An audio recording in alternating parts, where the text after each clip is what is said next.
Welcome back to M Hood Fishing, everybody. It is 6 p.m. in the afternoon. I've been waiting around all day for a good opportunity to fish, and this is the best it's going to get before it gets dark. Much later tonight, it might get much better than this. No wind, but for the moment, we're going to be in wind around 14, maybe gusting up to 16. In a few hours, it might come down to 12 or 13. So all day we've been under a threat of weather, but it just didn't happen.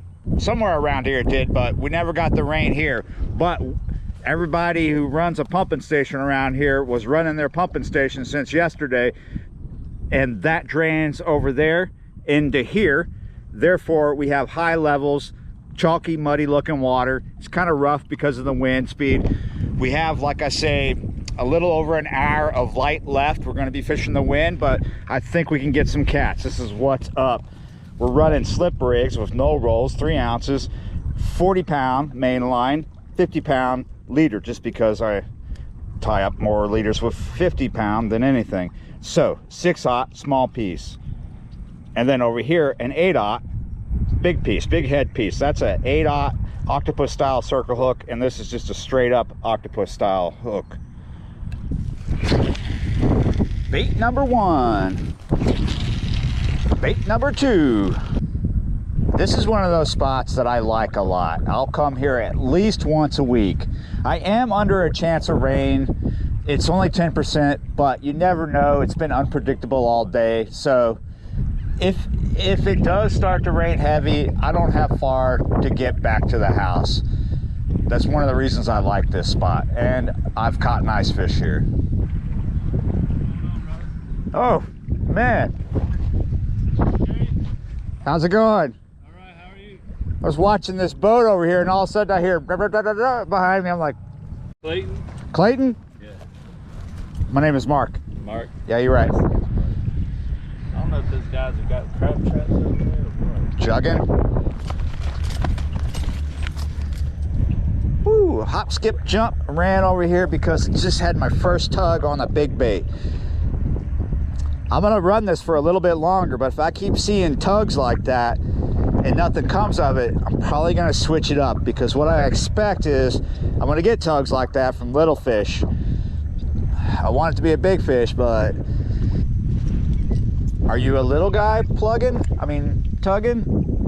We're getting a bite here. We got a slack line. I'm gonna reel up the slack.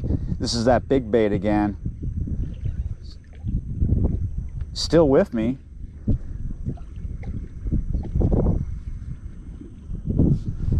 Okay, we're getting serious now.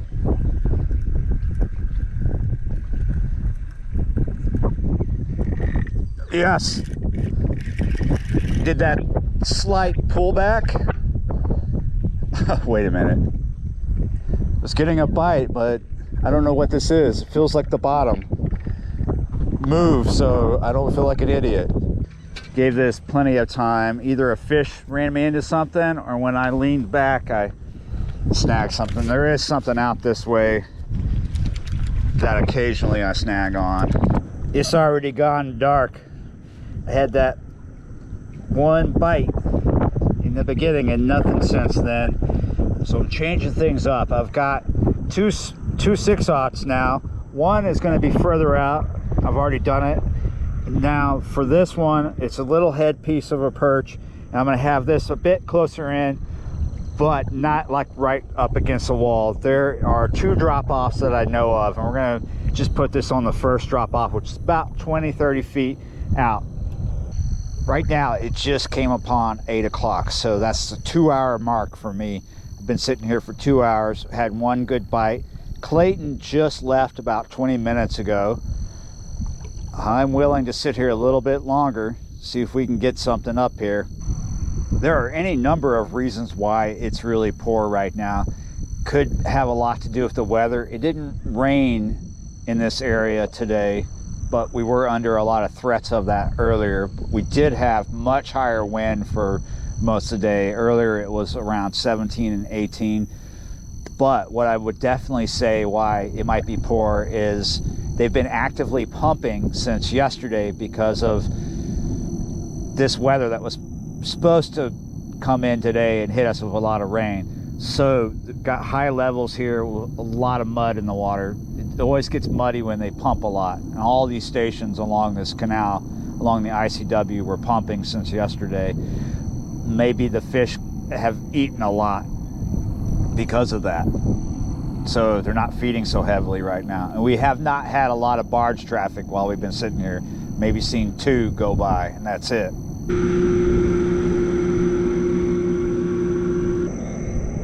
Huh. The riverboat just went by. I thought maybe I was getting a bite. You could barely see it. It's just the slightest tap tap. It's this rod right here. Checking the other rod now. The riverboat that just went by was by itself. It gave me a bit of a slack line on this rod over here. It wasn't pushing a barge is what I mean when I say it was by itself. I don't know if this little tap tap that I had is going to come to anything. It is now about 8:43. Earlier I said I'm willing to stay a while to see if I can get anything, but there is a cutoff point, and I think it's going to be 9 o'clock. Ooh, I'm glad I had my hand on the end here, because look what is right here. Don't want to slap my hand down on the pole right where he's at. Oh, here we go. That slight tap tap turned into a pressure builder. I'm watching. He's with me still. This is that steak piece I have way out in the channel. We're building pressure. I want to relax and not do anything until I'm confident. I could always pick the rod up and do this gentle reel back. It's giving me more pressure, pulling my rod tip down a little bit more, but it's not turning on the power yet. We're getting there though. We're getting there. He's increasing the pressure.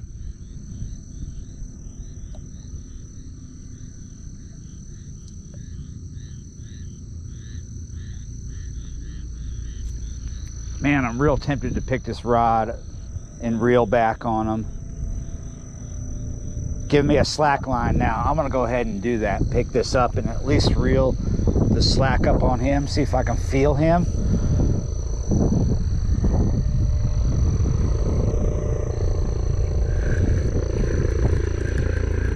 Oh, my son of a... Oh! He is there! Whoa! I picked the rod tip up and leaned back, did a gentle reel, and I felt nothing. And I thought, dang it. Oh! Whoa! What is going on? There's something weird going on here. This fish is coming in with a ketchup bottle.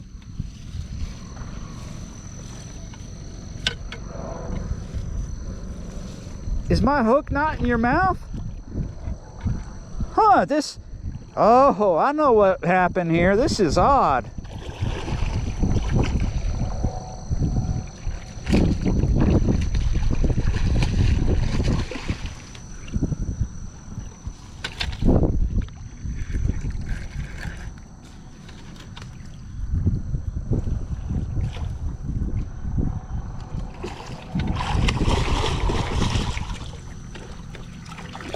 Got him in the net.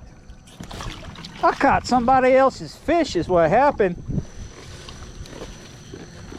Maybe when I was bringing it in, I snagged him.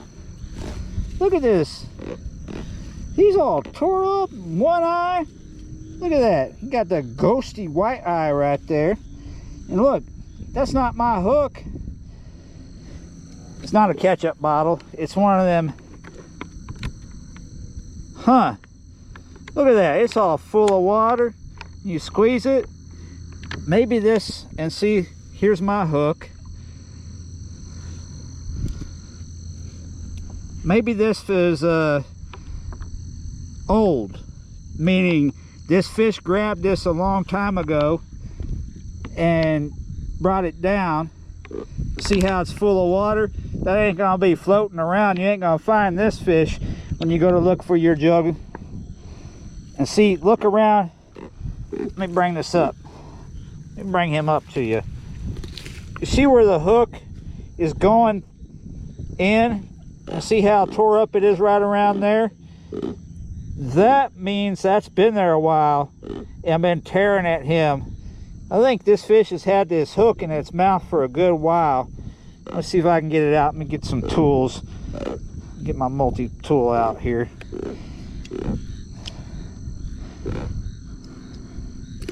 There we go. He may have been having that in his mouth and was holding that jug down this whole time. It might be why he's got a bad eye. Maybe not. Probably not. But you can see right here. Hold on, buddy. You can see right here where the hook was rubbing, and see how it's all kind of infected looking, kind of like rotten meat. I think he's had that hook in his mouth a good while, and he's been holding that jug down for a good while. Decent blue cat. I mean, sometimes what do you do when you catch a jug line like that? Well, I'll tell you what. You keep the fish or you let the fish go.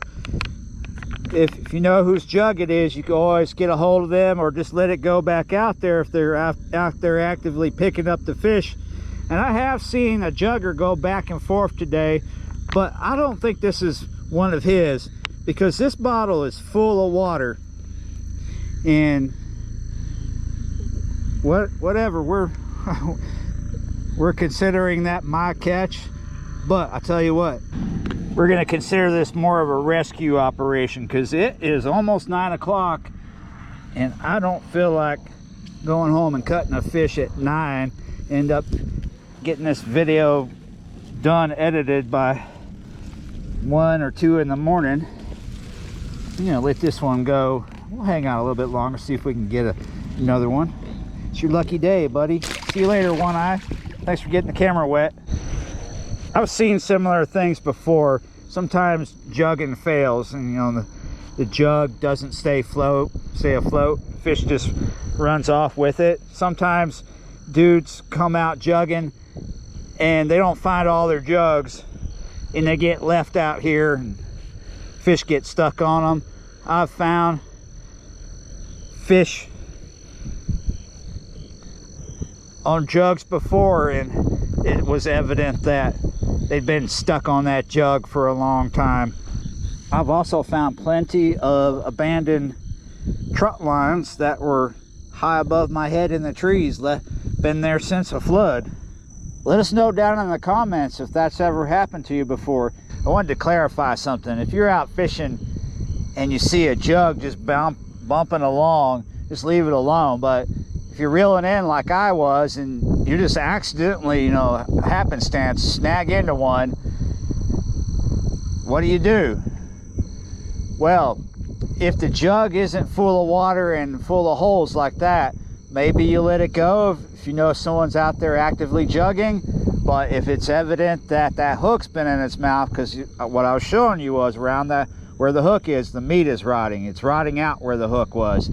When you find a hook in a fish's mouth and it's rotting out where the hook was, that means it's been there a long time. So nobody's looking for that fish then. You just take the hook out, release the fish, or keep it if you want. But yeah, if you see a jug just bumping along, it's fresh. There's probably somebody out there collecting that. Leave it alone. 35 minutes over the clock now. Well, that's enough of going over the clock. Thanks for watching and subscribing, and I'll see you next time.